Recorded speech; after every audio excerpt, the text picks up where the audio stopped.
Well, greetings, class. Today we're going to talk about needs and wants, part B. We've already talked about part A, which we gave you an example of the basic needs and wants, and we showed you, for example, third world country, about how they look at basic needs and wants and help you kind of get a little better perspective of basic needs and wants. How we operate is more or less an advanced needs and wants because we have a higher standard of living. And because our standard of living is higher, we have advanced needs and advanced wants, but we still have to operate under the principle of a needs list and a wants. And remember, a needs is what you have to survive. A want is something you can get along without, and that would be something like it could be, a wish list for if you think about wants. But until you meet all your needs, you really can't address your wants.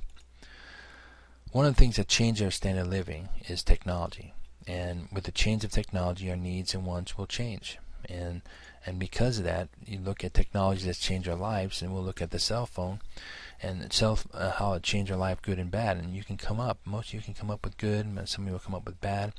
But understand that it's the future of cell technology is going to affect all of us, as we see the cell phone become smaller and smaller, and yet the more ability to connect with different parts of our environment that we live in. And so the cell phone has become, we can have access 24/7 basically with that. And with that, business become more effective, and of course individuals can become more effective with it. But we still have to understand to control that, and that goes back to the need and want list as well. What's needed and what's wanted, not only if we need a cell phone or we want a cell phone, but also in how we use the cell phone. So those are things we come up with using the need and want scale. Smartphone technology is everywhere and in every part of our aspect. And so some people will say that the cell phone has become a need, and others will say no, it's still a want. But again, you have to, when you develop your need and want list, it depends on the environment in which you live in. Another thing that changes our standard of living is education or skill level. Again, as the education, as your level change, the skill level or your experience get better, more experience in whatever career area that you're in, you know that your needs and wants will change as well. And of course, the other one is income. As your income rises, always here, as your income you'll get more needs and more wants. And so those are things that changes. The standard of living changes that. So if we look at needs and wants, and again, a little focus here is to see that our needs are required. Okay, like our lifestyle, our job, our standard of living. It's for our survival.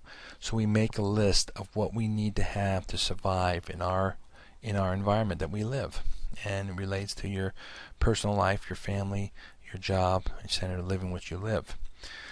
Cell technology is a need or want, you may ask. It really depends on the environment you live in. If you're living where you have to be in touch with your business and your family at all times, or you travel quite a bit, you can understand the use of cell phone would probably fall to the need.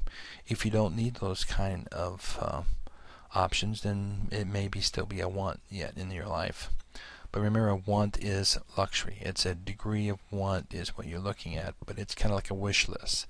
But you cannot realistically, in financial terms or in economic concepts, is that you do not address anything on your want list until you complete your need list. You have to take care of what is required before you move to luxury. Example of levels of needs and wants would be, like water. Well, we all need water, right, to survive. We all agree with that. But what about just tap water? Some of us say, no way, I'm not drinking tap water. I gotta have bottled water. Okay, well, that's fine, but that's a little bit that's a level that goes up a little bit of that. Or it could be filtered.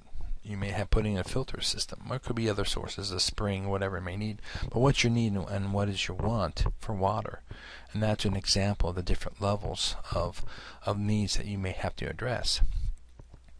You may look at other sources, liquid sources like milk and soda and hot drinks and juices, and even self-medicated people who go for the happy hour. But you have to understand what is your need and what is your want for water or liquid here.